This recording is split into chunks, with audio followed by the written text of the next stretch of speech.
काकासाहेबांच्या कानावर घातलं. काकासाहेबांनी सांगितलं की थोडे दिवस थांबा, आपण काही करायचं नाही.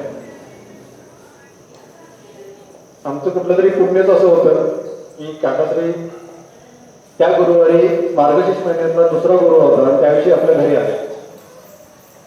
त्यावेळी मी काकासाहेब विचारलं की तिच्या टेस्ट करायचे काय करू. काकासाहेब काही बोलू नये, थांबा म्हटले. परत पुढच्या गुरुवारी आले.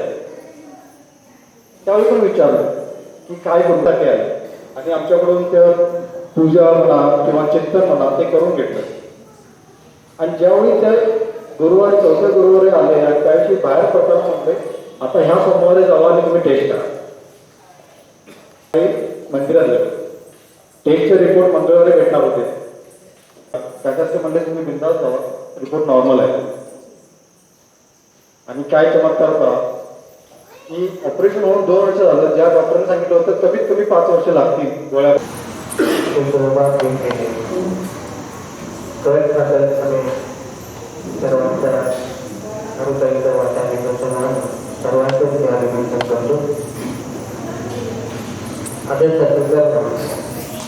प्रत्येकाच्या अंतकरणात तो समाज बदलण्यासाठी त्याचा हातभार लागतो ही सत्यता या व्यासपीठावरून जो कार्यक्रमात आपल्याला मिळाला. आपण जे जमलो ते 2016च्या माध्यमातून पूजा तत्वातून पुरुषाची चैतन्य करून आलेली शक्ती प्रचार त्यामध्ये जो गुंतलेलं मन आहे तो जो गुंता आहे तो गुंता आज आपल्याला कसा निर्माण होतो कसा असतो याची प्रसिद्धी करून घ्यायची आहे. तर कुळ आणि कोळजर कुळाच्या ही काही नवीन गोष्ट नाही. ती पूर्वी होती, आता आहे आणि नंतरही राहणार आहे. या माध्यमातून येणारी जी प्रेरणा आहे जी आहे ते आपल्याला माहीत नव्हतं आणि ती माहिती करून द्यायचं काम ओम श्री ज्ञानेश्वराच्या माध्यमातून आपण करून घेतो. आपलं आहे आपल्याजवळ पण त्या आपल्याला ओळख नाही आहे आणि ती ओळख नसल्यामुळं आपल्या जीवनामध्ये गुंता वाढतो आणि तो गुंता सोडवण्याचं काम त्या कोळजाच्या तत्वातून आपल्याला आता हे गुंता कसा असतो तर प्रत्येक तत्व आपण जर जागृतीनं बघितलं तर तुमच्या लक्षात येतं गुंत्यात गुंतवणी कार्या धागा जोडून घेण्या सगळं गुंतागुंत आहे. बघा कोणी या जगात स्वतंत्र नाही. कोणतं म्हणे मी स्वतंत्र आहे, मी स्वतःचं डेव्हलप केलेलं आहे, मी स्वतःच्या पायावर उभा राहिलेला आहे, स्वतः कमवलेलं आहे, स्वतः नावलौकिक केलेलं आहे. पण त्या कोणत्यात तुम्ही गाठ बघितला ते सगळं खोट आहे. कारण काय जीवाला कर्म करण्यासाठी स्वातंत्र्य दिलेलं आहे पण तो स्वतंत्र नाही. कुणीही स्वतंत्र नाही. बघा तुम्ही म्हणजे कोण स्वतंत्र आहे असं वाटत असेल तर त्यांना हात करावं, बोल करावं. मी वगैरे स्वतंत्र आहे, मला कोणाची गरज नाही. दुकानदार घेतला तर त्याला ग्राहकाची गरज असते, उत्पादक भेटला तर त्याला कामगारांची गरज असते. म्हणजे प्रत्येक जीव हा दुसऱ्या जीवावरच मोठावत असतो आणि त्या जीवाच्या आधिपत्याचं जे केंद्र आहे ते आपलं पुरुष आहे. पुरुष जर मजबूत ना तर या माध्यमातून येणाऱ्या प्रेरणा अनुभूतिक तत्वातून आपल्याला प्राप्त झालेल्या आहे. आम्ही तत्वातून आलेली जी शक्ती आहे ती सुप्तावस्थेत पडलेली शक्ती एक तर ती आहे तशी नाही पण तिचा नाश कधी होतो झाले तर ते वाढेल, तुम्हाला त्याचं स्वरूप कळेल, पण ती संपली असं कधी होतं.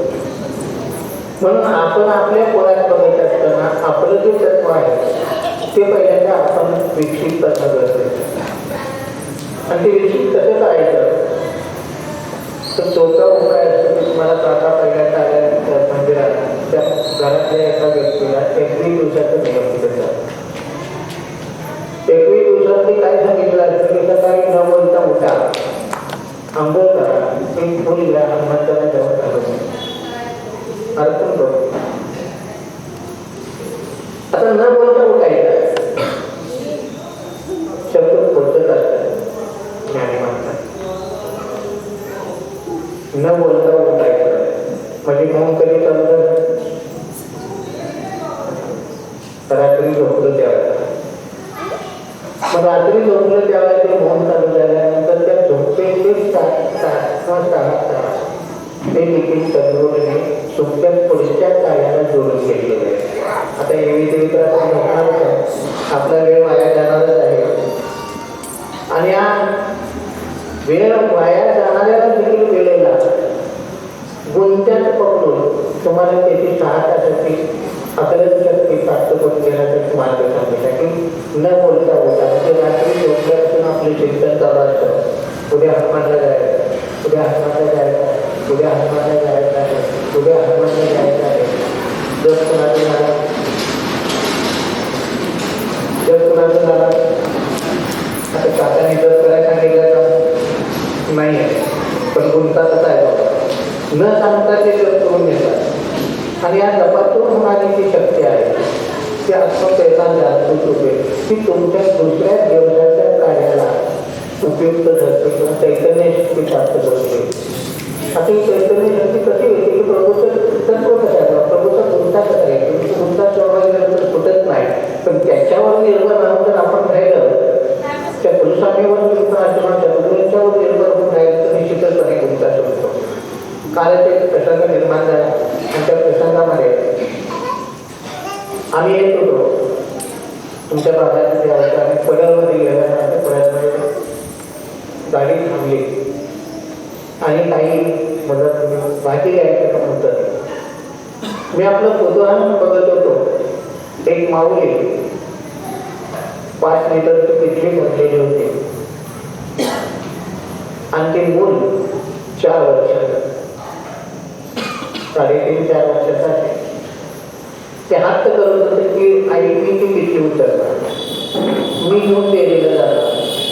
ते कसं करतात तर 3.5-4 वर्षाचं बोलते 5 लिटर दुधाला भरलेली पिशवी घेऊ शकेल का, उचलू शकेल का? पण त्या बाळाला त्याची कल्पना आहे का ही मला उचलत नाही आहे. पण ती आई जाणवत होती की बाळ तिला ते उचलणार नाही, पण ती आई तसं म्हणत नव्हती. आणि तिच्या त्या मातृत्वाची सूचकता मी पाहिली. ती म्हणली नाही बाळाला तुला त्याची उचलत नाही, ती घेतली किंवा धरायची तरी दिली आणि ती उचलायचा प्रयत्न करत होता. पण ती काही पिशवी त्याला उचलत नव्हती. त्या माऊलीने त्या पिशवीच्या खाली हात लावला आणि ती पिशवी त्याला उचलायला मदत केली. पण ते पिशवी उचलल्यानंतर त्या मुलग्याला हे माहीत नव्हतं की आई खाली हात लावल्या म्हणून मला पिशवी उचलली. ते म्हणलं आईला, बघ तू म्हणायचं ते मी पिशवी उचललं, आता ती पिशवी घेऊन देवीला जाणार का? त्या बाळाला उचलून घेतलं की कडी त्याच्या हातात, तिथली ह्याच्यात जातं, बाळ एकत्र जातं आणि ही गेली. दूध घातलं, रिकामी झाल्यानंतर तिथली त्याच्याकडे दिली की तिथल्याकडे गल्लीमध्ये घेऊन येतो. ती तिथली गल्लीमध्ये घेऊन येतो. त्याला हे माहीत नाही की ती स्टीलची किटली आहे. त्याला दगड लागल्यानंतर ती बाद होईल, त्याला खडक्या पडतील, त्याचं नुकसान होईल. पण त्या माऊलीला माहिती होतं की सारखं त्याला हात बरं राहील, सारखं त्याला हात उचलायचा, ते हात दिलं काय करत आणि आपलं करायला बघायचं. तसं बाळानं तुम्ही हात फिरकून तुमचा काही प्रपंच करता, काही टिकलीसारखं कुठं बरोबर आणि बोलतं खात्याला सांगता येणार नाही. त्यासाठी सद्गुरूंचा हात धरा.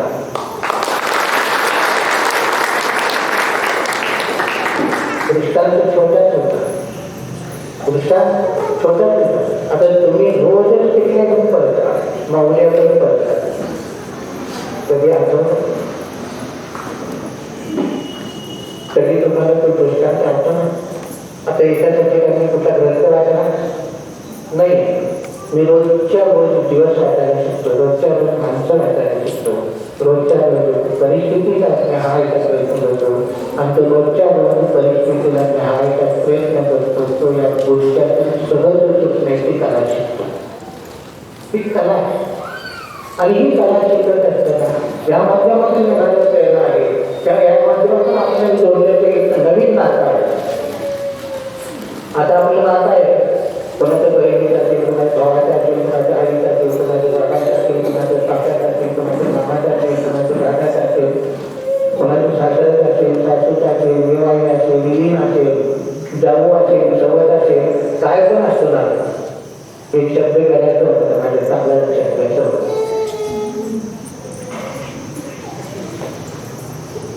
ही नाती आहे, पण ही नाती प्रत्येकाच्या वेळेला प्रत्येक कल्पना तुमच्या समोर ठेवतात.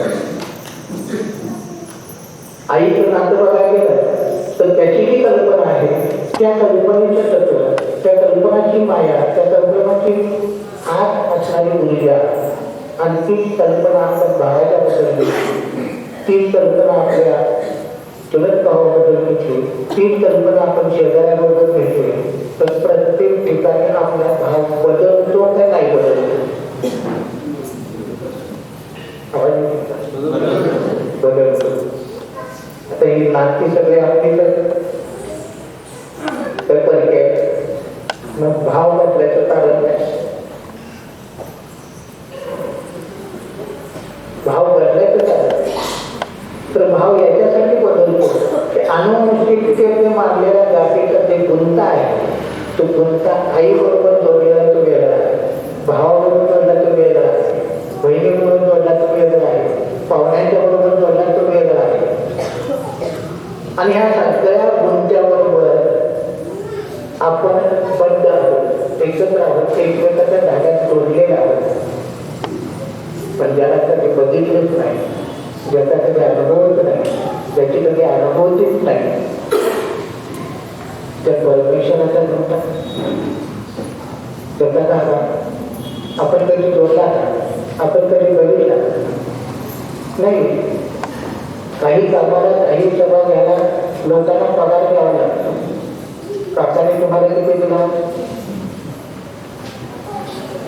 दिला तर पगार नाही आहे, कारण ह्या जोडलेला जो धागा आहे तो आमच्या मनतेत आहे, प्रत्येक आहे, भावात्मक अध्यात्मक आहे. आणि हा धागा जोडणारा माणूस हळूहळू वरच्या स्टेजला येतो, तो कधी खाली राहतच नाही, ही माझी खात्री. तर तत्वातून दिलेलं आहे, मायातून दिलेलं आहे, ममतेतून दिलेलं आहे. तिथं व्यापार कमी आहे, व्यापार कमी आहे, पण त्याच्या व्यापारामध्ये जो पहिला व्याप आहे तो व्याप कसा सोडवायचं सूत्र आहे ते आपल्या कोळाच्या व्याप सरकारला आहे, पण तो सोडवायचा त्या व्यापाला आपण सांभाळायचं कसं ते तत्व लक्षात घेतलं.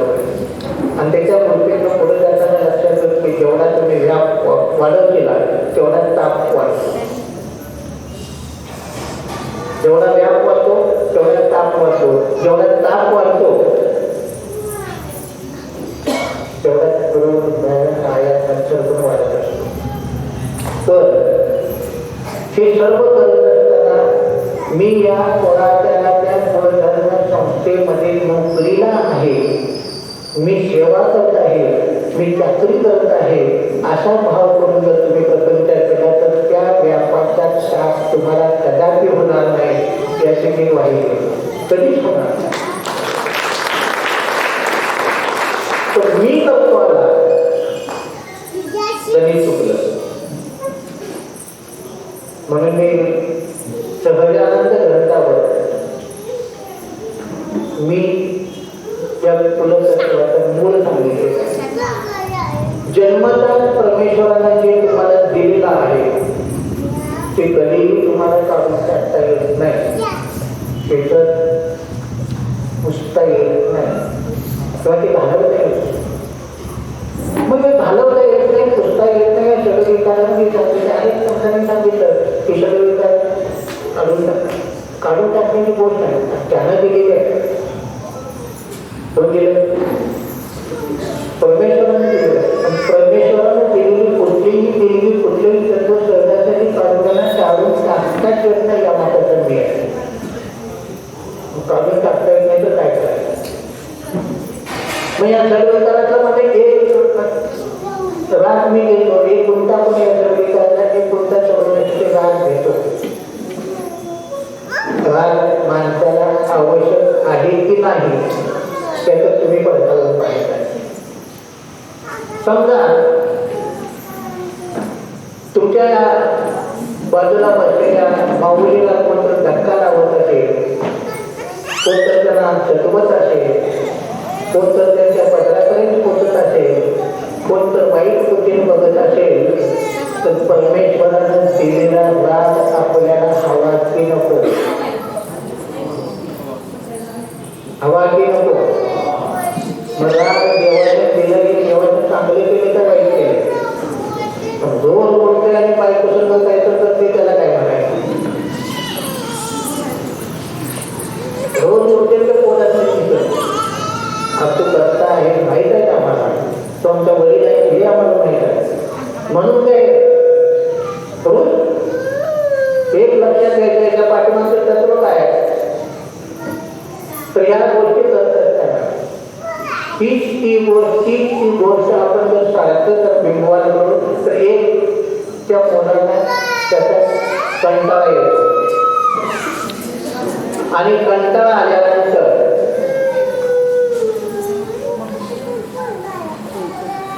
त्याच्यातून द्वेष निर्माण होतो. ते झालं म्हणजे ऐकण्याच्या परिस्थितीत नसतं. ऐकण्याच्या परिस्थितीत नसतं. मग ऐकण्याच्या परिस्थितीत नसल्यानंतर त्याला ऐकवण्यासाठी आपल्याला काय करावं लागतं? तर त्याला गोड बोलावं लागतं, थोडंसं अभिषेक लागतं, थोडं देऊन त्याला करायला लागतं. आणि या गोष्टी केल्या तरच ते आपल्या पद्धतीला जास्तीत जास्त ऐकण्याचा प्रयत्न करतो. आणि या ऐकण्याची कला कधी निर्माण होते की तुम्हाला गोडी लागली पाहिजे, तुम्हाला त्याची ओढ लागली पाहिजे, त्या ओढीची चाहूल झाली पाहिजे, तर ती तुम्हाला शक्य आहे. म्हणून सद्गुरू काय करतात पहिल्यांदा माहिती आहे का? आलेली सगळी जी असतात पाहिजे ते आपली व्यथा घेऊन त्यांच्याजवळ आलेले असतात. माझा प्रपंच चालत नाही, माझा उद्योग चालत नाही, माझं हे चालत नाही, ते चालत नाही. त्यावेळेला ते सद्गुरू त्यांना अध्यात्माचे विचार दाखवत, त्याला आम्ही दाखवतात पहिल्यांदा. तू हे कर म्हणजे तुझा धंदा जरा चांगला चालेल. मग धंदा चांगला चालला की तो पुढच्या वेळेला हा काका माझं बरं चाललं बरं काय तुम्ही आल्यापासून जरा. त्यावेळेला काका मनातल्या मनात असतात की तुला मी फुकटातलं चॉकलेट दिलेलं आहे, मागणं काम सांगणार. वळवायचं कसं ते कला आहे. तसं प्रपंच वळवण्याची कला शिकली पाहिजे. आपण डायरेक्ट सांगतो, काही गोष्टी डायरेक्ट सांगून चालत नाही, कारण त्याला गुंता वाढतो. गुंता सोडवण्यासाठी मी कथा गेल्यावर कविता सांगते, परत एकदा सांगतो. राजाची खुशामणी करायला काही गवई असते आणि तो गवई काय करतात की राजाला खुश करण्यासाठी गाणं म्हणायचं. पण त्याचा एक गवई चांगला होता, तो सत्य सांगण्यासाठी गाणी म्हणायचं. आणि सत्य सांगत असताना तो भविष्यवक्ता देखील होता, त्याला दूरगामीची कल्पना होती, तर्कशास्त्रात प्रवीण होता. आणि त्याने सांगितलं की राजे काय करायचं, तुमचं आयुष्य इतकं मोठं आहे, इतकं मोठं आहे की तुमची बायको तुमच्यासमोर मरेल, तुमची पोरं तुमच्यासमोर मरतील, नातवांचे देखील तुम्हाला प्रेम उचलायची पाळी. आता एवढं गोड बोलल्यानंतर गोड बोलत आहे राजाजवळ त्या गवईला ताबडतोब सांगितले गेला कालकोंडी टाका. माझ्या समोर माझं कुटुंब सगळं कालकोंडी टाका. त्याला सातारण्याला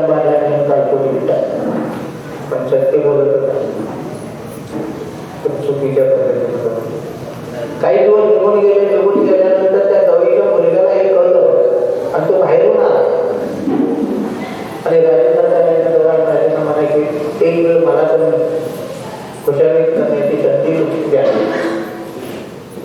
माझ्या म्हणणं चांगली गोष्ट आहे. तर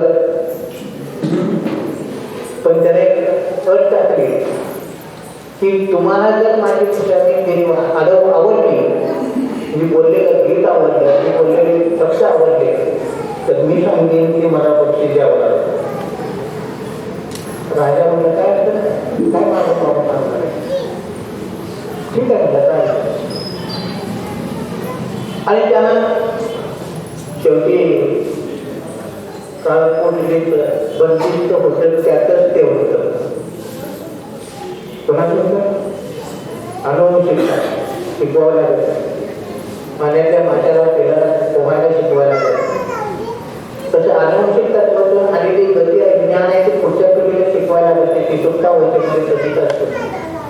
त्या गवई येणं चालू केलं आणि राजेंद्र त्यांना सांगितलं, अहो काय सांगायचं राज्यपत्रात तुमचं आज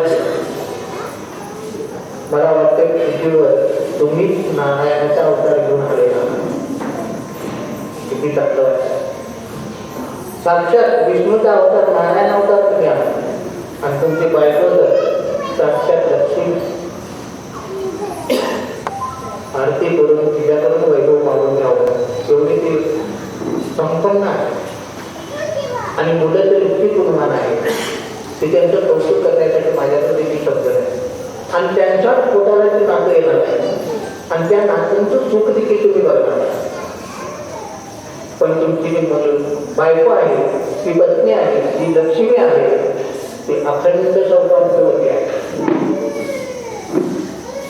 काय नशीब आहे तिथं, ते अखंड सौभाग्याचं लेणं तिला प्राप्त व्हावं आणि ती तुमच्या समोर असावी. बरोबर तुमची जोडी नारायण लक्ष्मी ती धन्य आहे. एवढंच नाही आहे, तुमचं जे पितृत्व आहे, तुमचं जे वडिलांचं कर्म आहे ते मुलांना पुरून मोजण्याइतकं आहे. मुलांना पुरून मोजण्याइतकंच आहे. एवढंच नाही आहे तर नातू देखील तुमच्या छायाक्षेत्रामध्ये शेवटपर्यंत श्वास घेते एवढी तुमची देणगी मुख्य आहे. तर पुरुष अखंड सौभाग्य होती. कोणाला म्हणलं त्यानं पण तोच सांगितला, हाही तोच सांगतो. आता त्यानं सांगितलेला हा सांगतो, याला किताब मिळतो. किताबात सांगते की काल कुठे गेला असलेल्या सगळ्यांना मुक्त करायची माझी देणगी आहे. बाहेर बाबा घरी गेल्यानंतर तो मुलाला रागवला की निश्चितच तू कुठं काय करतो. राजाला सांगितलं कुठं समजून तिचं मन निघला आणि तुला नाही म्हणले पप्पा, तुम्ही जे सांगितलं तेच मी त्यांना सांगितलं. तुम्ही जे सांगितलं तेच मी त्यांना सांगितलं आणि माझे शब्द हे होते. तसं प्रपंचात हे शब्द कोण बोलला, पण सत्य काय आहे, सत्य बाजूला ठेवले का नाही.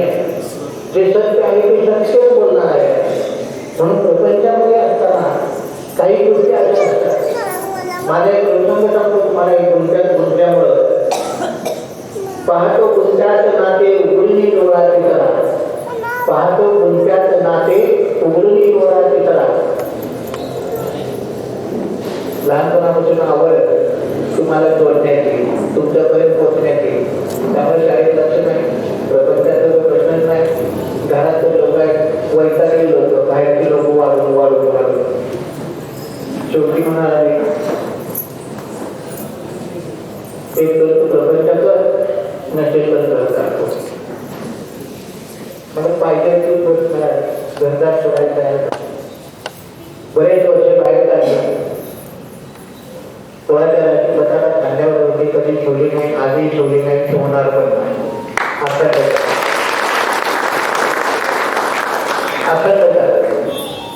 आणि प्रसंग असा आला की देवीला मंदिर उभारायचं शेतातच केलं. त्यामुळे परत पोट्यात आला, नात्या पोट्यात आला. आई वगैरे बसायची, नवीन सुना आलेल्या. आई आम्हाला सकाळी 6 साडेसात तास जेवण करायची. माझ्या आमच्याबरोबर जेवायचं. माझ्या लक्षात आलं आई 2ला जेवायला. आई 2ला जेवायला.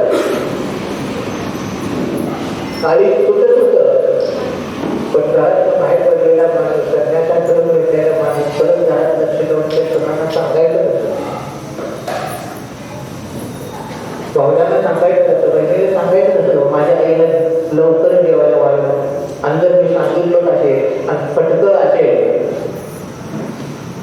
एवढी माया वगैरे तर सोडून सांभाळायचं होतं. हात म्हणाला काय करावं कळत नव्हतं. महिना 2 महिना गेला, मी विचार करत होतो आई शंकरीला हनुमंताला सांगत आलं होतं की अशी काही बुद्धी मला दे की माझा प्रश्न सुटला पाहिजे, गुंता सुटला पाहिजे आणि या गुंत्यात सुटून देखील नातं केलं पाहिजे.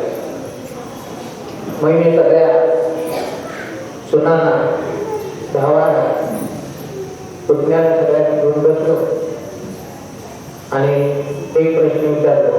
आता बोलवल्यामध्ये ते घाबरले विचारले काय सांगतो तुम्हाला. पहिला तर आहे स्वभाव, मी म्हटलं काय सांगणार नाही. माझी एकच विनंती आहे की तुम्ही सगळीजण सकाळी 10ला जेवलेलं दिसलं पाहिजे. सकाळी 10ला जेवलं पाहिजे. आणि तुम्ही जर 10-11च्या पुढे गेला तर मी 3 दिवस उपवास करणार, पाणी देखील पिणार. तशी माया माझ्या मोठीच करायची. तर माये मोठी दुसऱ्या दिवशी सकाळी चाललं. मग ही माझी आई भिंतीच्या पलीकडे बसून ऐकत होती. आईनं माझा मागे विचारलं, शेवटी तुला भावना दिसल्या, भाऊ दिसलं, नातू दिसलं, आईच्या सर्वांचं नाव आहे, आईचं नाव पण काढलं नाही. आईला म्हणलं आई आता किती दिवस बोलल्यात आपलं, कशाला तुझं नाव सांगू. आणि जर तापलेल्या तवावर चटणी बनावं खाण्याची तवाचं सुद्धा काय करतो, काय पद्धतीची कर्म केली. मग आईला प्रश्न विचारला, आई आपल्या घरात 10 माणसं आहे, सकाळी जर ते 10 वाजता जेवायचं असेल तर त्या सुनाने किती वाजता उठलं पाहिजे, किती वाजता उठलं पाहिजे. कमीत कमी 5-5:30 उठायला त्यावेळेला 10 जेवण करून जेवण देतो. मग आईला मी सांगितलं की तुझ्या सुनांना मी सकाळी 5ला उठवायचा मंत्र दिलेला आहे, पण मी म्हटलं नाही तुम्हाला काय अक्कल आहे काय, 5ला उठायला येत नाही का, कामं करायला येत नाही का, काही बोललो नाही. तुमच्या जवळीसारखं गोड बोललो होतो. 2-4 दिवस गेले आणि सुनांच्या माहेरातनं मला कोण आला, काका आमचा प्रश्न मिटला. म्हटलं कसला, तर आमच्या मुलींची तुम्ही काळजी घेतली, सकाळी 10 वाजता जेवायला सांगितला, आता आम्हाला काहीही अडचण नाही, मी खायला माझ्या आम्ही वाटत.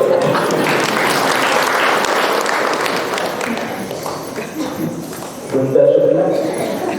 गोड बोलल्यानंतर काय करायचं, इकडली बाजूला आळशी असं उठून गोड बोला. गोड बोलणारे माणसं चालतं. आणि हे जर गोड बोलण्याचं तत्व असेल तर अनुभव घेतला चांगला तुझ्याच काढतो दोषरा, अनुभव घेतला चांगला तुमच्याच काढतो दोषरा असं म्हणायचं आपण. आणि काय किती तुला तो घेतला काय माया उचली जातो ती कोणाचं, पण म्हणतो किती मला कळत नाही. ते म्हणेल खरंच मी घेतो तर न जेवतच थांबायचं, न जेवतच थांबलो होतो पण मसुराची आता होते त्यामुळे तुझ्या आठवणीला कुठल्या आपल्या पुढे आहे बघ जवळच्या माणसाला माहीत असेल आणि चांगला माहीत असेल तर त्या या गर्दीत असतात. प्रचार पण मोठा, प्रचार पण मोठा असतो. आमंत्रण एकट्याला दिलेलं असतं, आमंत्रण पण बरोबर 6 असतं. गुंता तिकडं पण हातात बोलतो आणि इकडं पुरी बाजून ते ठेवलेलं आहे.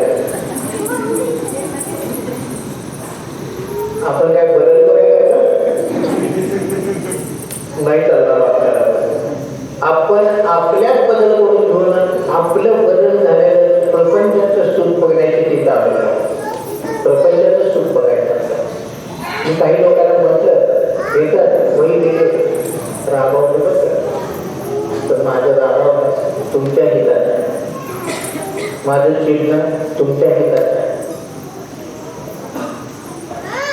पण काही लोकांना केलं आवडत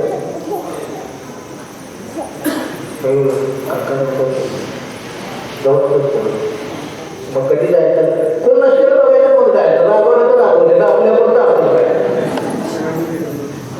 काय हुशार माणसं.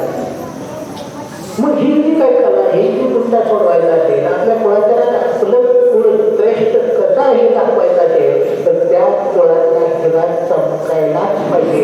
त्याशिवाय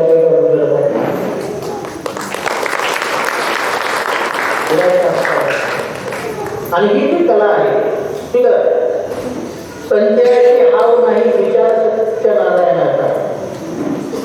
संजयाची हाव नाही विचार नात्याचा झाला नात्याचाच विचार.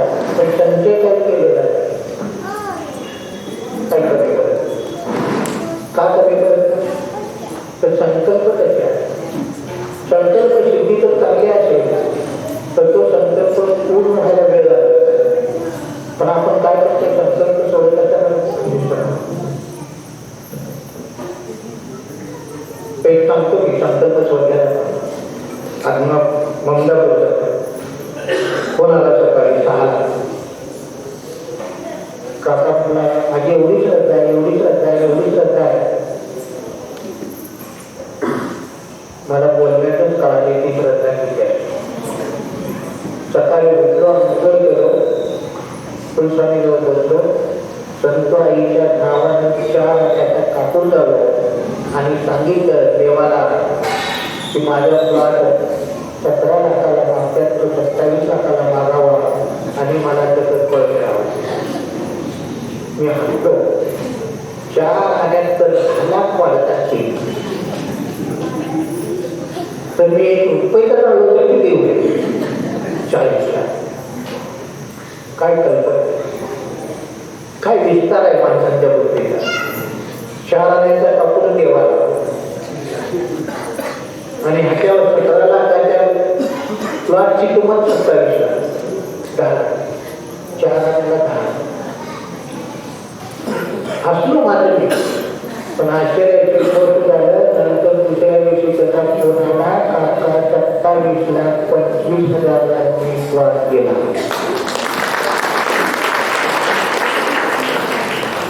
जरी त्याचे 4 आणे असतील तर ते प्रिंटीच्या देठापासून शब्द उपयोग केले होते आणि संकल्प सिद्धीला लावले होते. संकल्प काय बोलता येण्यापेक्षा कसा बोलता येणार महत्वाचा. म्हणून शब्द कसे वापरायचे तर दुसऱ्यांचं हृदय पाठवलं हृदय पाठवलं. 4 दिवस जर ते माणूस तर मावता आपल्याकडे राहिला जातात 4 दिवसात असा लढा लागतो की 5व्या दिवशी जाताना आपल्या डोळ्यात पाणी येतं. डोळ्यात पाणी येताना म्हणतो आम्ही परत कधी येणार आहे परत कधी येणार आहे. तुला जाऊन कधी विचारतो. ते 2 पाहुणे असतात. एक हवा असणारा पाहुणा असला की त्यालाही तांब्या पाण्याचा जातो. अगदी आरबीनं येतो त्याच्यातही नातं कोणता जोडलेला असतो. पण आपल्याला नको आलेला आहे तो पाहुणा जर घरात आला तर त्यालाही तांब्या जातो त्यालाही पाणी दिलं जातं. पण तो तांब्या असा ठेवला जातो ते तांब्यात पाणीच राहत नाही. मग येणाऱ्या पाहुण्याला समजायचं आपण इथे किती दिवस थांबायचं. किती दिवस म्हणण्यापेक्षा किती वेळ थांबायचं. त्याला जे समय सुचेल का म्हणतो. करणाऱ्या बाजूच्या भौगोलिक परिस्थितीनुसार अभ्यास करून आपण जर ती त्याला अवगत केली ते घेण्याचा प्रयत्न केला तर मला वाटत नाही की आपण कुठं पाठीमागत पुढे जाण्याची कला आहे. कसा स्पर्श विषयाचा कसा स्पर्श विसरायाचा मत मनात घालतो वारा. कसा स्पर्श विसरायाचा मत मनात घालतो वारा. सतत तुझ्या मायेवर धरून पाठीवर हात फिरवला पायाला ममतेला शाबासकी दिली आणि 10 वर्षांनी जर तुम्हाला कोणतं विचारलं तो स्पर्श करून विसरू शकता.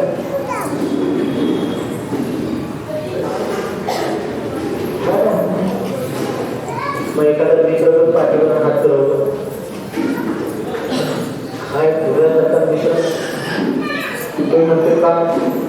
संध्याकाळची जुळणी तुझ्याशिवाय होतच नाही म्हणून मी तुला मित्र मानतो.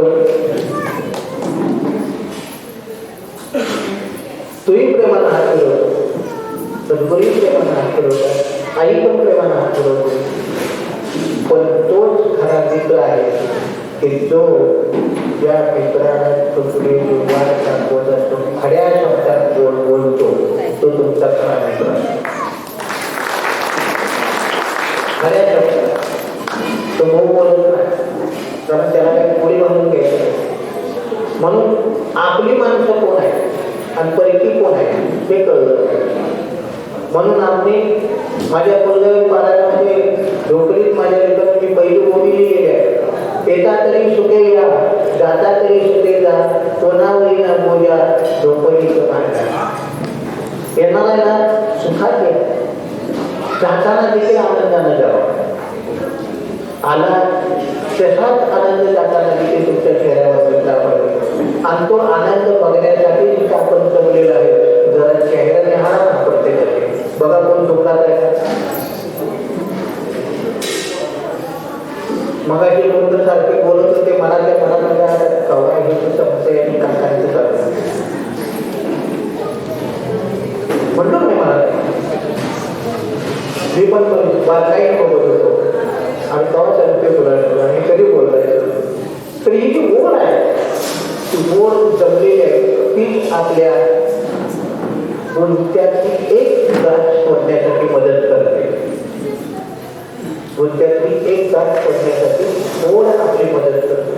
म्हणून जी ओढ आहे, आंतरिकची ओढ आहे, चळवळीची ओढ आहे, ममतेची ओढ आहे, ती आपण एकमेकाला जोडली पाहिजे, एकमेकांना घेतली पाहिजे. आणि त्याच्यातच आपला पराचाराचा भाव दडलेला आहे याची कल्पना आपण राखली.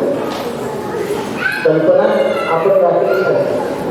लक्षात घेण्यासारख्या गोष्टी नसे अंत आठवणीला मन मनोमनी झुरणारा, नसे अंत आठवणीला मन मनोमनी झुरणारा. आता आठवणीला तरी अंत आहे का? पवनी काढलोय तो पण दुसरी आठवण, एक काढली तिसरी आठवण, तिसरी काढ पण आपली शृंखला चालू करते. एक दिवस रात्री तुम्ही झोपला आणि सकाळी उठला तरी देखील तुम्हाला वाटते की मी झोपलोच नाही. आणि शेजाऱ्याला विचारलं तर नंतर हो तो झोपलाच नाही, कारण मला झोपू दिला नाही, तेवढा बोलत होता. आता तुम्ही झोपण्याची क्रिया का झोपलेला आहे, रात्रभर ते केलं नाही, तरी सकाळी उठून म्हणतो मी झोपलोच नाही का म्हणतो बरं? कारण त्याच्या अंतर्मनामध्ये चाललेली गोड आहे, अंतर्मनामध्ये केलेली विचारांची चिंता आहे, अंतर्मनामध्ये घेतलेली प्रेरणा आहे, ती तिला झोपू देते. शरीर पण असतं पण मेंदू शांत नसतो. आणि मेंदूची चिंता एक सारखी चालू. कुलदेवताचं तत्व कसं आपल्याकडे जाऊन येते दृष्टांत देतो. जसं आई वडिलांना किंवा आईला माया शिकवावी लागत नाही, बापाला कर्तव्य शिकवावं लागत. आपोआप मदत झाली की ते आपलं काम करायला लागतं. आणि त्या मुलालाही करायला सांगायला लागत नाही तुझ्या आई कुठे शोध आहे. कारण का तितत्व आहे, तितत्व त्याच्यात विराजमान झालेलं आहे. मी एका ठिकाणी गेलो होतो पूजेला, आणि पूजेला गेल्यानंतर 5 जणांचं होतं. 5 भाऊ, कोण पुण्याला होतं, कोण मुंबईला होतं, कोण होतं, आणि एका इकडं 20 एकर त्यांनी आपले सांभाळत होते. नांदेड होतं. मी त्याला विचारलो अरे 25 घरातील 5 लोक निघतात नाही म्हटलं आम्ही सगळे एकत्र, आम्ही सगळे एकत्र मंडळ करायच्या पूजेला असं चालत नाही. तेवढी एकत्र कुटुंबाच्या माणसाच्या प्रत्येक माणसाला माहिती पाहिजे की कोणाच्या काय ती पूजेला पाहिजे. सगळ्यांना बोलून खूप पूजा मग म्हणाले 2 दिवस वेळ द्या, वेळ दिला तर 2 दिवसात बोलवून घेतले आणि त्याला सगळ्यांनी सांगितलं की हा आमचा भाऊ आहे, जो काही निर्णय घेईल तो आम्हाला मान्य आहे.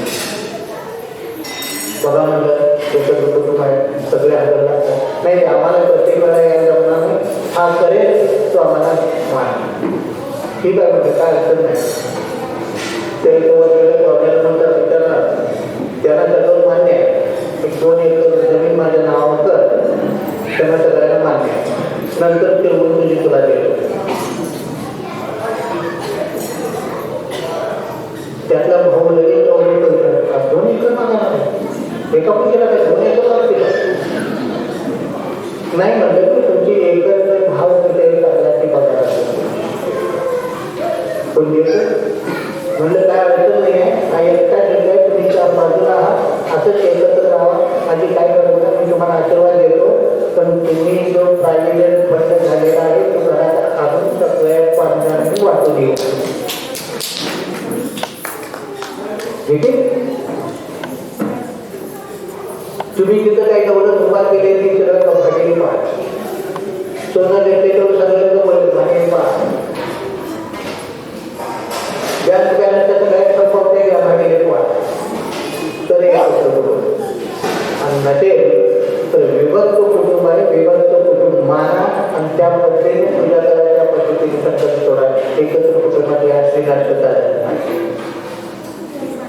एकत्र कुटुंबात नाटकं चालत आहे. एकत्र कुटुंबात एकच स्वभाव पाहिजे की मी माझ्या घरातल्या लोकांसाठी काय करू शकतो का, काय करू शकते का, हा जोपर्यंत भाव आहे तोपर्यंत त्या एकत्र कुटुंबात कोणीही करू शकणार नाही. पुढते कधी तुमच्यात भेद निर्माण होतो, तुमच्यात कथा होते. म्हणून कोणाच्या हात श्रेष्ठ लक्षात घ्या, कुळाचारामध्ये असणारी शक्ती, कुळाचारामध्ये असणारी प्रेरणा आहे, ती प्रेरणा हे चमत्कारिक आहे. कधी तुम्हाला काय करून जाईल सांगता येतं, पण तिथंपर्यंत पोचण्याची पद्धत आपण आधी मनापासून केली पाहिजे. आज कौतुकाने कृष्णा निहाळ तो तुझा चेहरा, आज कौतुकाने कृष्णा निहाळ तो तुझा.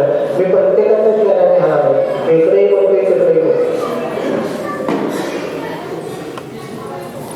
काही लोक करतात दिवसभर काय काम केलं असतील, जाती कपडे नसतील किंवा माझ्या सुरक्षेला त्यांना आवडलं. तिन्हीपैकी एक कारण असणार त्याचे लोक येत नाही, त्याचे लोक येत नाही. आणि खरोखर जागा असतील तर ते म्हणत असेल काकांचं प्रवचन झाले की पलीकडचा वाद चांगला येतो. आणि तिसऱ्या वेळी प्रवचन ते ऐकायला बसले असतील ते 100% गेल्यानंतर 5% जर तुम्ही तुमच्या प्रपंचात वापरला तर कोणाच्या भेटा लावल्याशिवाय राहणार नाही.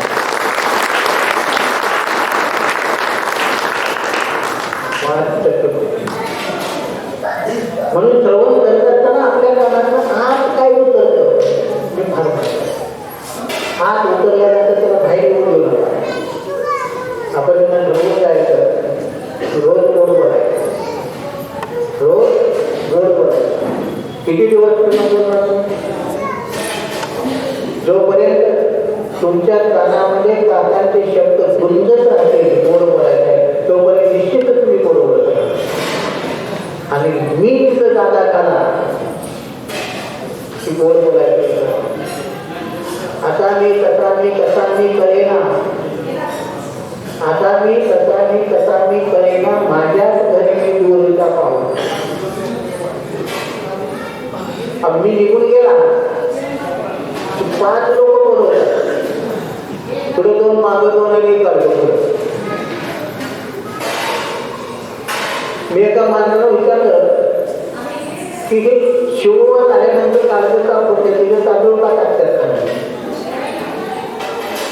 तर म्हणाला सगळ्यांना ते कळत नाही, ज्यांना माहीत नाही त्यांना ते गाडगाने तांदूळ दिसले की कळते कोणतरी यायला असू प्रचार माध्यम आहे मला हे सगळ्यांना कळण्यासाठी करते. ते गाडगं सुटलं इथं काय नाही. म्हणून आपली प्रेरणा कृष्णतत्व आपल्यात आहे तोपर्यंत हा प्रपंच आहे, तोपर्यंत तो गोड आहे, तोपर्यंत सगळी माणसं आहे आणि तोपर्यंत अध्यात्माची प्रेरणा घेऊन आत्मचिंतन करून स्वतःचा विकास करून घ्यायचा आहे, स्वतःचं ध्यान करून घ्यायचं आहे, स्वतःला परमेश्वर करून जाणून घ्यायचं आहे. तरच आपल्या जीवनातून आपल्याला काय करायचं शेवटी सगळ्यांना माहिती आहे पण जाणार कुणी जाणार. त्यामुळे 3 मंत्र जोडून घेतलं पाहिजे तर हे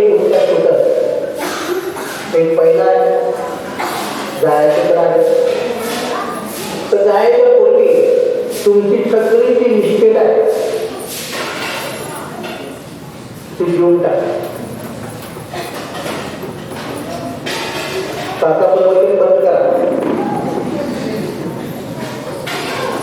मी खरंच लागले सांगा जायच्या पूर्वी देऊ टाका. आता द्यायचं कोणाला ती तुमची इच्छा.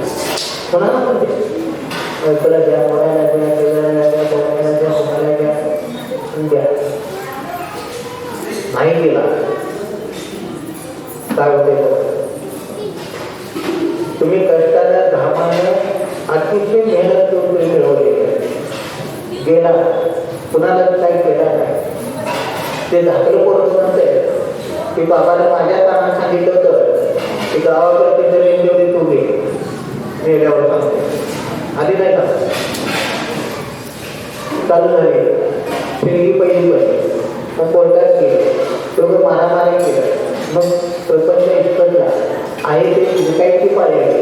मग मला सांगा, प्रपंचात एकत्र असताना जी संपत्ती मिळवली त्या संपत्तीत विषाचा वृक्ष लावला काय अमृताचा असेल तर विल्हेवाट करता आली. टीव्ही आपण सोडून जाणारच आहोत. टीव्ही आपण सोडून जाणारच आहोत. पण जाण्याच्या पूर्वी आपली इच्छा तृप्त करावी की जेणेकरून पुढच्या लोकांना पितृत्व रक्षाची वादा होता कामाने एवढी जर डोक्यात आपण घेतली तरी देखील हा भूलता सोडायला बदल.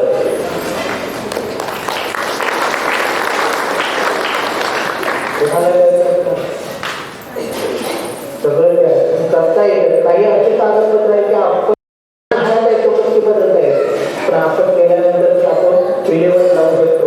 आणि याच्यात तत्व आहे ती तत्व आपण स्वीकारणीमध्ये सुसंस्कार दिले बदला त्याने मिळतो सारा. सुसंस्कार दिले मनाचे संस्कार मिळाले. मला अनुवंशिक तत्वातून जे संस्कार मिळाले त्या संस्काराचा पाया दोनच मी मला इथे शिकवत आहे. त्या संस्काराचा पाया आधारभूत तत्व दोनच मी मला सांगतो आहे. हे विश्वाचं मूळ आहे. विश्वाचे शोधीचा मूळ तपासून पाहावे फुल आपोआप लागेल फुल ज्ञानाचे. विश्वाचं मूळ तपासायचं सूत्राचं फुल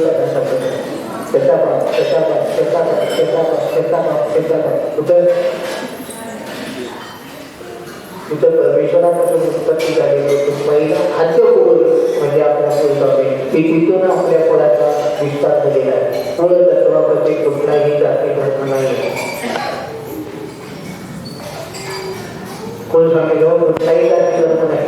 तुम्ही जाऊन रविवारी राहायचं ज्योतिबाचं जाऊन ज्योतिबाचं बघायचं मला प्रत्येकाला विचारायचं कोण करतं कुठून आला गाव सांगा नाव तुम्ही विचारायचं. तुम्ही कोणाचं तुम्हाला दुसऱ्याला विचार तुम्हाला तिसऱ्याला विचार तुम्हाला विचार नका तिसऱ्याला विचार तुम्हाला चौथ्याला विचार असं प्रत्येकाला विचारलं तर सध्याकाळपर्यंत या आपल्या संस्थानामध्ये किंवा व्यवहारामध्ये किंवा समाजामध्ये जेवढ्या जाती आहेत त्या सगळ्या जातीची लोक तुम्हाला दिसते. या सगळ्या जातीचा कुलदैवत जर एक असेल तरी ही माणसं आहे काही जातीचा नाही. तसं आपल्या कुलधर्म कुठलीही जात नाही. आपली फक्त एकच जात आहे कुलधर्म आणि कुळाचा एक. तिथं भेद नाही आहे. आपलं तत्व आपलं विकसित करायचं आहे आणि आपल्या तत्वाकडून तिथं जो मिळणारा जो धारा आहे संस्कृतीचा पाया आहे तो आपल्याला बघायचा. हाच नात्याचा वारसा पुढली यशाच्या भंडारा. या कशाचा भंडारा होतो यशाच्या भंडारा. यश काय आहे हे आपण जवळून पाहायचं असेल तर पहिल्यांदा तुमच्या प्रेरणा बनणार. त्या माऊलीला मला सांगायचं एक ज्यांना मुलं सांगायची ज्यांना वाईट नसेल त्यांनी सांगून द्या. पुढच्या वेळेला कुठल्याही आईला विचार संस्कार कसं बिंबतात आणि गुंतागुंता निर्माण होतो काय. मी इतर मध्ये एका बाळाला बघायला गेलो. 18 वर्षांपूर्वी झालं लग्न झाल्यानंतर. 18 वर्षांना मुलं झालं. 18 वर्षांना मुलं झालं असलं तर तिथं त्या घरात आनंद कसला केल्याचा विचार नवशाला झाले मारवाला होते. आणि आपल्या ज्ञानमंदिराच्या शब्दाच्या कृपेने झाले होते. त्यामुळे मला बेटाचे 5 दिवस देखील पाळता आलेले आहे. मी 4थ्या दिवशी गेलो.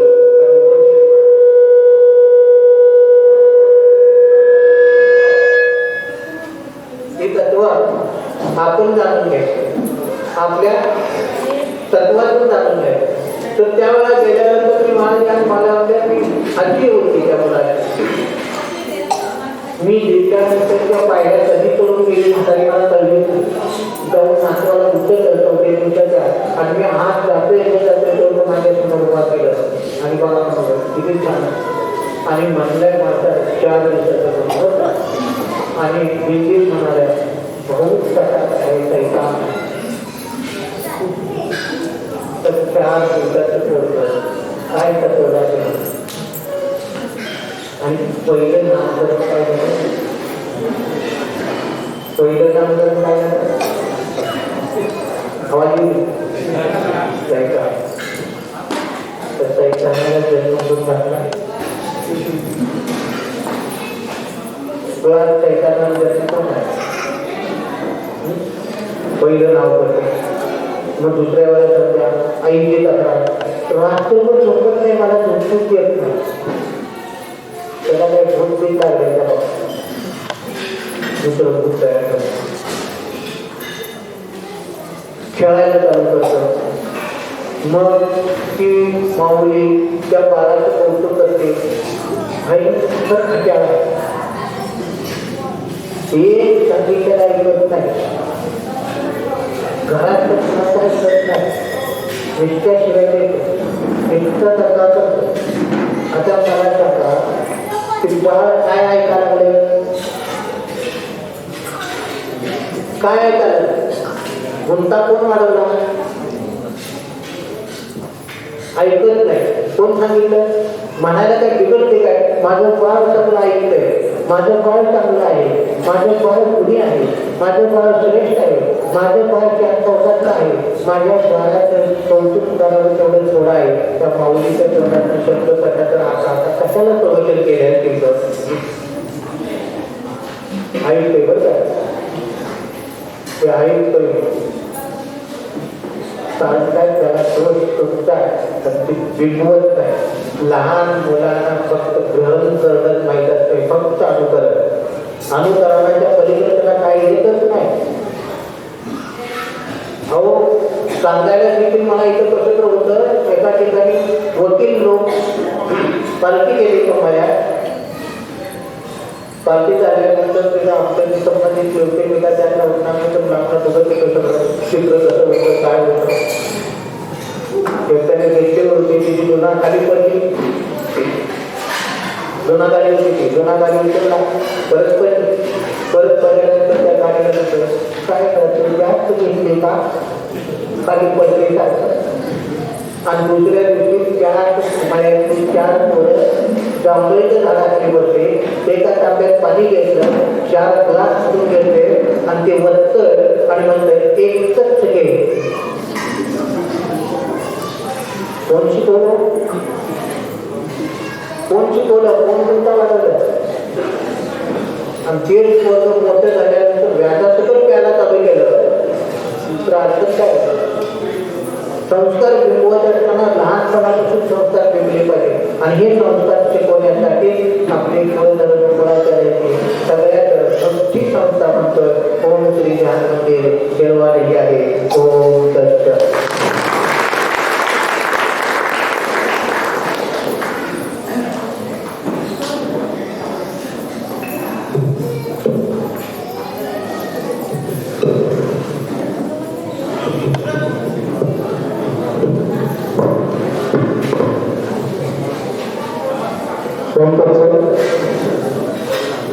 प्रवचनचा काही सुबहचा काही नसेल तर विचारू शकता. मला काही बोलायचं असेल तरी बोलू शकता.